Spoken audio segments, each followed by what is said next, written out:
Salut, bienvenue dans le fond du garage. Alors, pour ceux qui viennent de voir la vidéo juste avant, qui était la découverte de l'interface de Laser Web CNC Web, la version 4.0.996, je vous invite à continuer de me suivre. Aujourd'hui, on va approfondir son usage, puisque là, je vous ai juste montré comment la paramétrer, ou moins les paramètres qui pouvaient être intéressants à adapter à votre machine. Là, on va commencer à regarder comment tout simplement l'utiliser pour créer du G-code pour votre machine.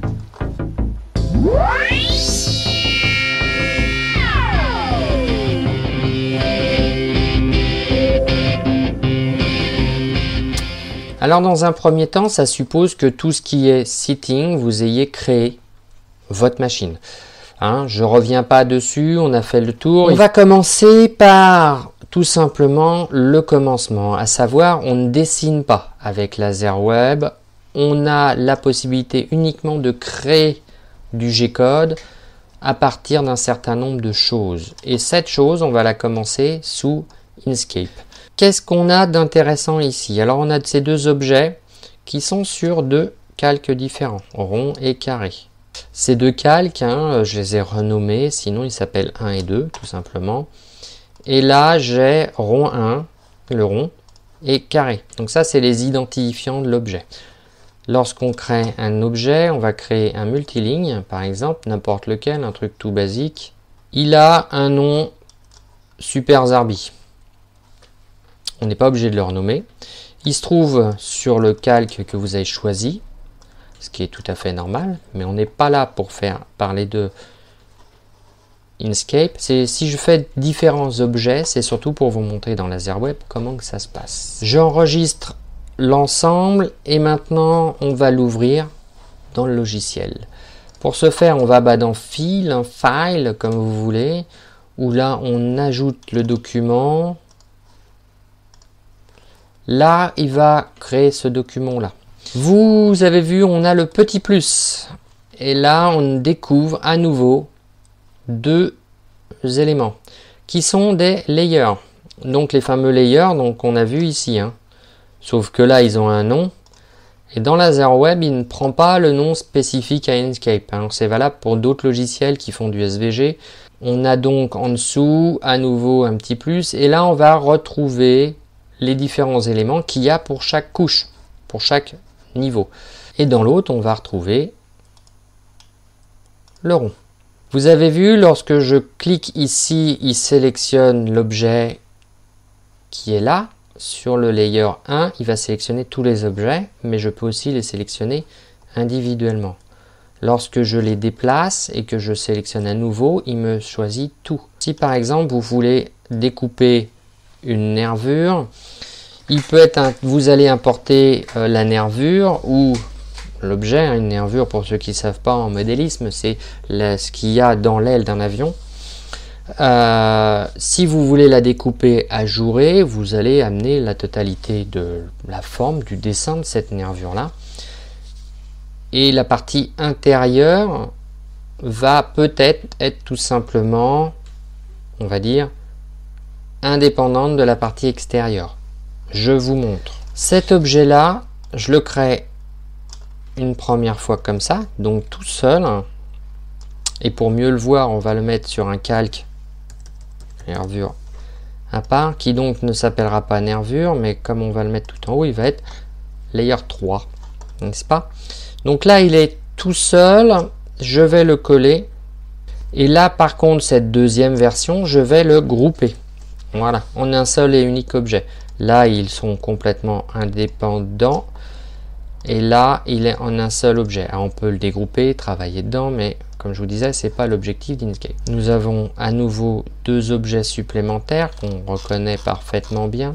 On retrouve nos trois couches, nos trois calques. Pour ne pas m'embrouiller, je vais utiliser le petit œil qui est ici pour masquer ce que je ne me servirai pas dans l'exemple. Voilà. Alors, lorsqu'on le masque, c'est très pratique. Finalement, on peut envisager d'importer du texte, tout simplement, et le masquer. Ou, vous verrez plus tard, si on veut, à partir du même SVG, créer plusieurs G-codes, on va être obligé de déplacer les objets à certains endroits. Tiens, j'ai oublié de décaler. Ah oui, bon, c'est pas grave. J'ai oublié, vous voyez, il y en a un qui est resté sur le mauvais calque. Le layer 3, je ne lui ai pas donné de nom, mais on le trouve, c'est celui-ci. Et comme vous pouvez le voir, il s'appelle G863, G pour groupe. Et quand je le déploie, on voit tous les différents éléments ici. Dans le layer où se trouve l'autre, on va retrouver énormément de choses. Donc le carré, lui qui a un nom, mais on va retrouver aussi ça, ainsi que toutes les formes indépendantes.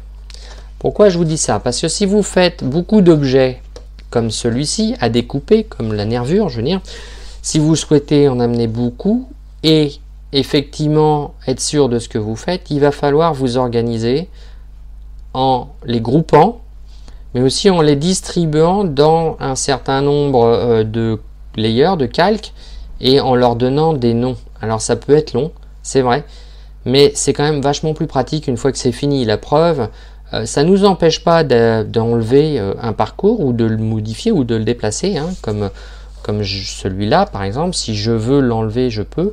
Mais comme vous pouvez le constater, ils sont tous facilement sélectionnables. Et si lui, je l'avais appelé nervure, en cliquant dessus, nervure 1, nervure 25, et ben, au moins c'est la totalité qui vient. Dans le même principe, je peux masquer la totalité du truc et non pas être obligé de parcourir tout.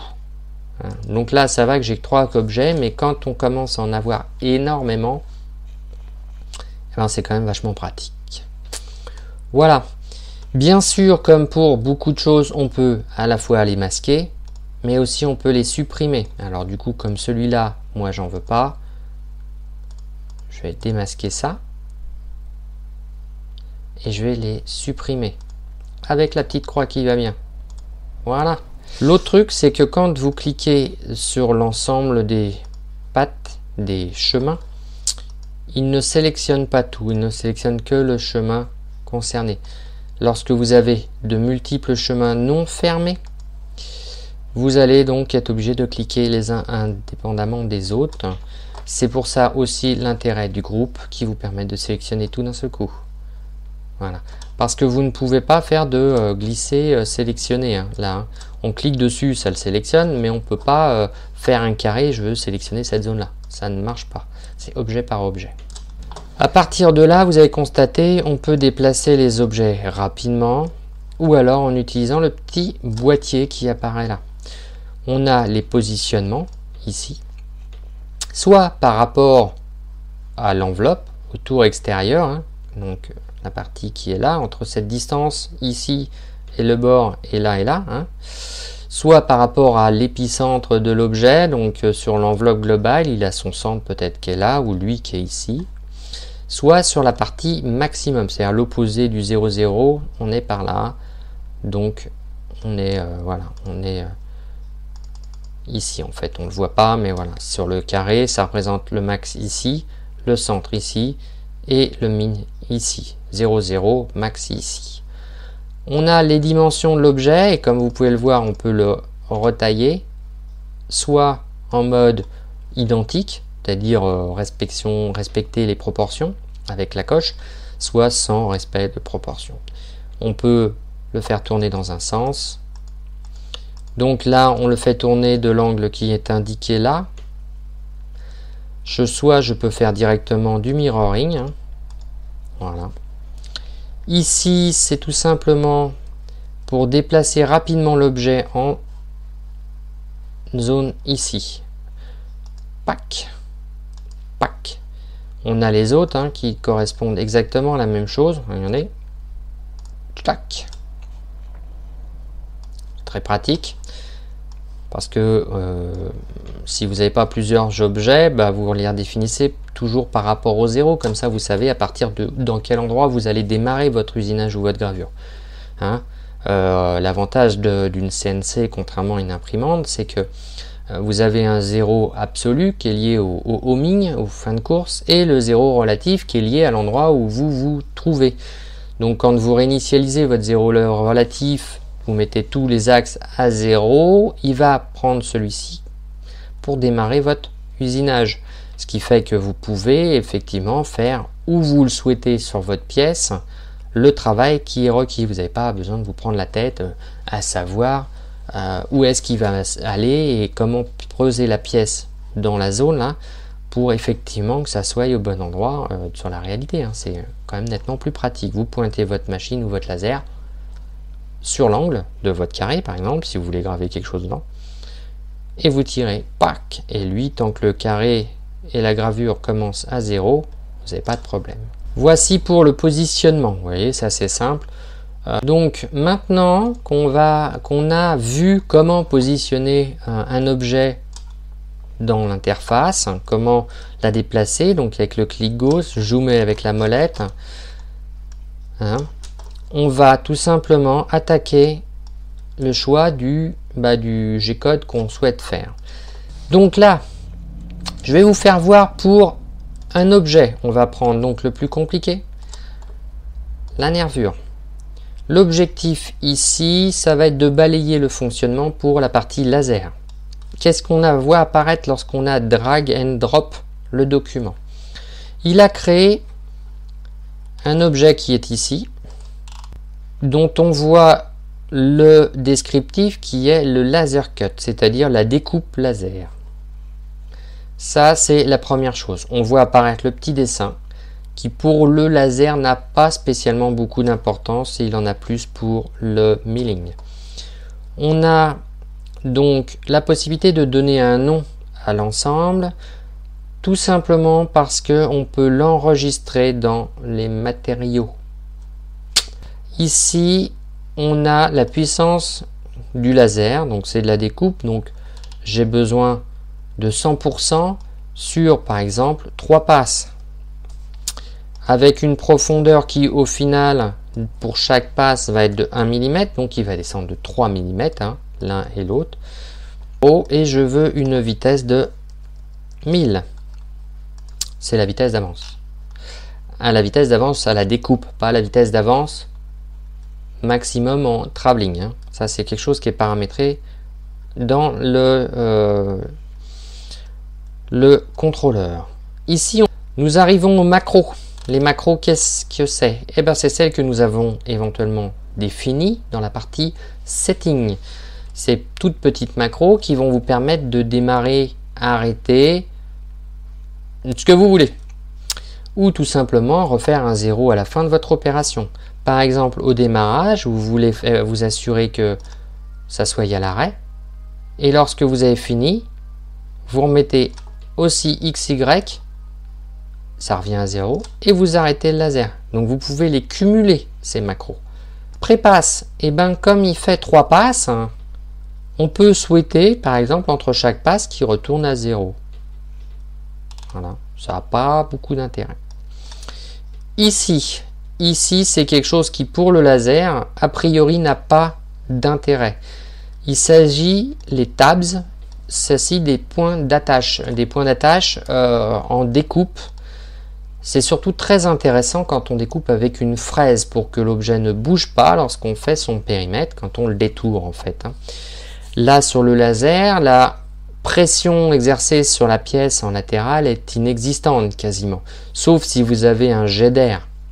Mais auquel cas, le fait est que quand votre laser va découper, la pièce en elle-même ne va pas bouger, ce qui n'a pas d'intérêt donc d'en parler ici, mais sachez qu'on peut créer des points d'attache, y compris dans le mode laser.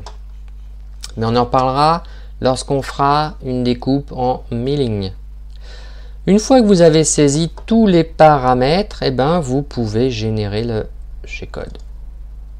Il travaille. Vous voyez apparaître un trait vert qui est le fameux G-code. Alors vous pouvez l'afficher ou pas, hein, c'est un choix. Ça, c'est le trajet qui est programmé. Il ne fait pas de différence entre le trajet de découpe et le trajet en mouvement. C'est un peu aussi une petite remarque. 2 couleurs différentes auraient été plus fun.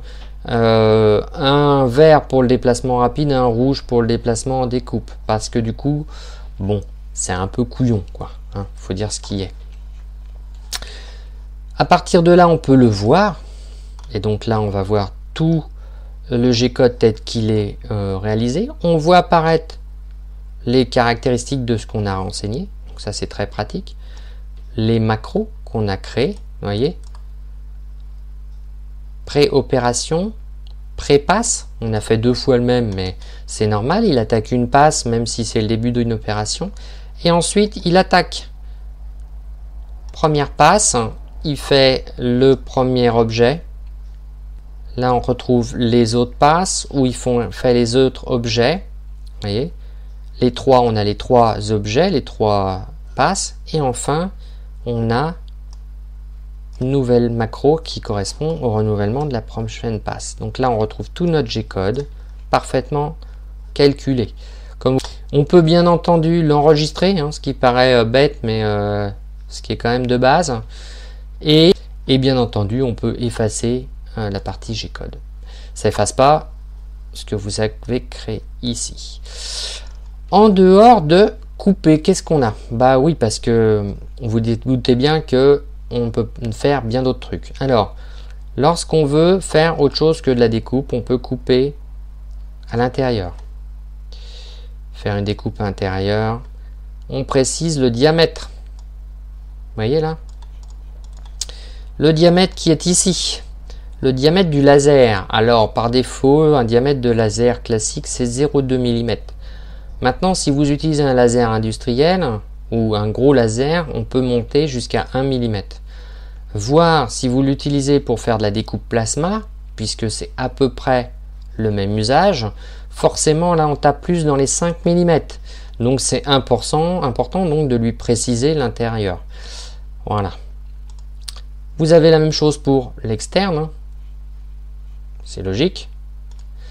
Vous avez la possibilité de remplir avec un espacement prédéfini. Donc, par exemple, soit vous voulez faire des hachures, soit vous voulez le noircir complètement. Vous pouvez mettre un écartement de 1 mm, par exemple, avec un angle de 15 degrés, une puissance de 100, et tout le reste est identique à ce que j'ai fait. Vous voyez, là, quand on génère le G-code, plac. Donc, il a compris, bien entendu, que vu que c'était un groupe complet, et non pas morceau par morceau, que c'était la partie intérieure qu'on souhaitait hachurer. Si j'avais voulu hachurer ça, cette zone-là, il aurait fallu que je sélectionne zone par zone. Alors, je peux faire différemment, c'est-à-dire que je ne suis pas obligé de sélectionner tout le groupe, mais je peux sélectionner zone par zone, si je veux hachurer l'intérieur. Voilà. 3 éléments, même opération. Bien entendu, on a en plus de ça l'idée d'avoir le raster. Le raster pour un objet de ce genre signifie qu'il va le remplir. J'ai le rond, mais je vais vous montrer avec ça. Vous voyez, qui est dans le layer. Alors ça, c'est aussi pratique, quand on veut retrouver une pièce, on clique dessus, on la voit ici. Pac. Voilà. Là, bien entendu, il me faut encore la vitesse. Je génère. Qu'est-ce qu'on voit? Alors, les traits qu'il y a là, et c'est ce que je vous disais, malheureusement, il ne fait pas la différence entre les différentes vitesses ou les différents modes. On ne peut pas voir à quel moment fonctionne le laser. Comme vous pouvez néanmoins le constater, mince, il n'y a pas de CTRL Z, je le rappelle aussi. J'ai dû le dire, ou pas, mais il n'y a pas de CTRL Z. Donc quand vous déplacez un objet, c'est un peu chiant. Comme vous pouvez le constater, il va remplir le cercle et ensuite il va passer ici. Mais en fait, entre là et là, il arrête la gravure. D'accord? Il ne grave que la partie intérieure. C'est pas forcément évident, mais voilà. Si c'est un objet ouvert, comme celui-ci, vous voyez, pas fermé, qui est là, qu'est-ce qu'il nous fait? Hop. Eh bien, il remplit de la même façon. Seule différence, c'est qu'on verra rien, puisqu'il ne fait pas le trait qui est en vert. il va faire des tout petits traits, regardez. Est-ce qu'on peut le voir là? Voilà. Il va faire un zigzag autour de la patte, enfin du chemin, et ensuite aller d'un chemin à l'autre. Donc le raster merge, c'est pas quelque chose de très pratique, j'aurais tendance à dire, pour faire des décors. C'est pratique pour faire tout ce qui va être lettrage, l'intérieur des lettres, parce que effectivement, ça vous permet de faire le remplissage sans avoir à passer par le fil patte. Voilà. Le truc, c'est que bon, je trouve que ça reste moyen malgré tout. Voilà, on a fait le tour de toutes les possibilités du laser. Dernière chose et non des moindres, si vous avez beaucoup d'opérations, effectivement, vous allez vouloir rapidement éviter d'avoir à saisir à chaque fois ça. Vous avez donc la possibilité d'enregistrer un truc assez typique de ce que vous avez réalisé. Par exemple, découpe interne. Et je l'enregistre. Là, il va vous demander dans quoi. Je veux le découper dans le groupe Découpe Balzac qu'on a créé dans l'autre épisode, souvenez-vous. Et là, je mets découpe interne, bien sûr, puisque c'est ce que je viens de taper. Et lorsque je veux le rappeler, on va sur la petite baguette et on va voir toutes nos possibilités de découpe. La partie Balzac où je retrouve mon laser, mon découpe fraise, vous voyez. Et là, on a tout un tas de paramètres qui sont pré-remplis. Et lorsqu'on le choisit, en 1000 cuts, par exemple, clac, il modifie tout directement. Et il enregistre tous les paramètres. La seule chose que vous avez à glisser, c'est les pattes. Et en plus, vous voyez, il y a un certain nombre de choses plutôt sympas, mais ça, on en reparlera après. Voilà, cette vidéo a été très longue, mais j'espère qu'elle vous aura particulièrement intéressé. J'ai essayé d'être le plus rapide possible tout en étant le plus synthétique, en oubliant le moins de choses possible. Il est évident que c'est un logiciel qu'il faut apprendre en main, mais malgré tout, il est très sympathique avec quelques petits défauts, mais je pense qu'avec le temps, il va s'améliorer. Moi, je l'aime bien. À la fin de la prochaine vidéo, on parlera aussi des alternatives parce qu'il ne faut pas non plus se leurrer, il existe d'autres choses. Pour l'instant, j'ai adopté celui-là. Allez, à bientôt pour le prochain épisode qui va être consacré au milling par rapport à la même interface. Ciao, bien sûr. Ciao.